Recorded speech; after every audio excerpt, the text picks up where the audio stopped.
Sono qualche d'accordo con mese. lei, direttore, come quasi sempre. Vabbè, faccio entrare il nostro economista, vediamo il nostro economista indipendente, Eugenio Benetaccio, è tornato a trovarci. Eccoci qua. Ah, eccolo. Salve. Eccolo qua. Oh, bene. Salve a tutti. No, Salve. mi dica, Salve. come vedono questo cambio di passo in Italia?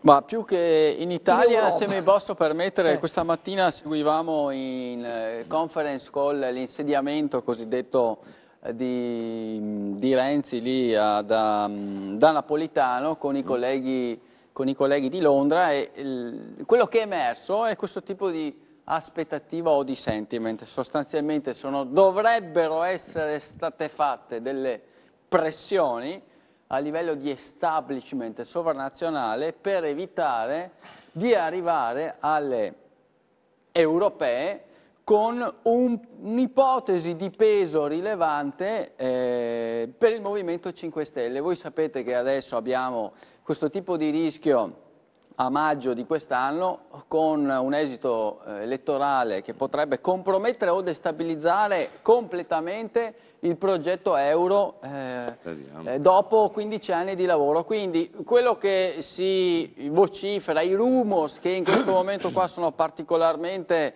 anche rilevanti in termini di credibilità e lo capiamo anche dal dietrofront che ha fatto lo stesso Renzi, che nel giro di pochissimo tempo ha letteralmente cambiato il suo sentiment, il suo appeal nei confronti di Letta e visto il graduale deterioramento in termini di consenso che stava assumendo tanto il centro-sinistra quanto il centro-destra a favore del Movimento 5 Stelle, in particolar modo a favore di tutti quei italiani che non sono andati a votare negli anni prima e che adesso magari disgustati da quello che hanno visto negli ultimi 3 mesi potrebbero essere spinti a turarsi il naso e dire va bene, allora mi metto anch'io dietro al Movimento 5 Stelle e li appoggio, creando così quel rischio di terremoto che comprometterebbe tutta la stabilità europea perché verrebbe messo in discussione l'euro e l'Italia in questo momento è il campo di battaglia su cui si sta giocando il futuro o la fine dell'euro, quindi non si può arrivare